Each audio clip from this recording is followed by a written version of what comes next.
Hello. Hello. ആ പിന്നെ അളിയ ഇന്നലത്തെ ബാറിനാണ് വിഷയം ഉണ്ടാ അളിയ? വാറിലങ്ങൾ എന്റെ ഞങ്ങളതിൽ ഇങ്ങനെ പോയപ്പോ ഒരു ചെറിയ അത് വലിയ വിഷയമൊന്നുമല്ല, ചെറിയൊരു ഒന്നും തള്ളു വാക്കേറ്റു അത്രേ ഉള്ളൂ. അളിയുടെ മുഖം എല്ലാം കൂടെ കമ്മണ്ട എല്ലാം ഊരി പിന്നെ കണ്ണുമെല്ലാം കലങ്ങിയിരിക്കുവന്നല്ലേ? അടി ഇഷ്ടംപോലെ കൊണ്ടുവന്നാ ഞാൻ പറഞ്ഞു. അടി അങ്ങനൊന്നും കൊണ്ടില്ല, പിന്നെ കുറെ അടിയൊക്കെ കിട്ടി, അല്ലാതെ വേറെന്തോ ചെയ്യാനാ. ആയിരത്തി നമ്മളെ അളിയ ഒറ്റയ്ക്കുള്ളായിരുന്നു. ഇതിലെ യവന്മാര് 3 പേരുണ്ടായിരുന്നു. ആ യവന്മാര് 3 പേരെന്ന് പറഞ്ഞാൽ താടിയെ കൂടിയ ഉള്ള 3 പേര് അവന്മാര് നിന്നും കഴിക്കുക. നമുക്ക് പറ്റിയെന്ന് അത് പറഞ്ഞാൽ ഞാനും പിന്നെ സുഹൃത്തായും വാപ്പായും ഒറ്റയ്ക്ക്. നിങ്ങൾ 3 പേരും ഒറ്റയ്ക്ക്? അവര് 3 പേരുണ്ടായിരുന്നെന്ന്. അളിയൻ 3 പേര്, നിങ്ങൾ 3 പേരും ഒറ്റയ്ക്ക്? ഞാനും വാപ്പായും ഇക്കായും ഒറ്റയ്ക്ക്, അവന്മാര് 3 പേരും. ഓ എന്തോ ആ പറയാനാണ്. അങ്ങനെ പറ്റിയതാ.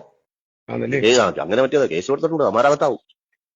കാര്യം അമാരകത്താവും അളിയ. അമാരകത്താവുന്ന ഞാനൊക്കെ അകത്താവുന്ന ഇടി കൊണ്ടായിരുന്നില്ലേ അവന്മാരിൽ ഇടിച്ചത്. ചുരുക്കം പറഞ്ഞാൽ ഇടിയാളിയെ കിട്ടി.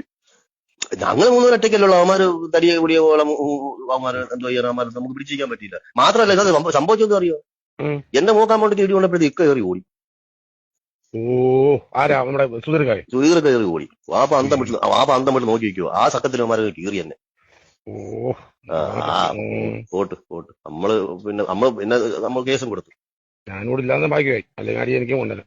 അളിയോളം എങ്ങനെ അളിയുണ്ടായിരുന്നു, ഞാനും കൂടിയത്. ശരി, ഓക്കെ.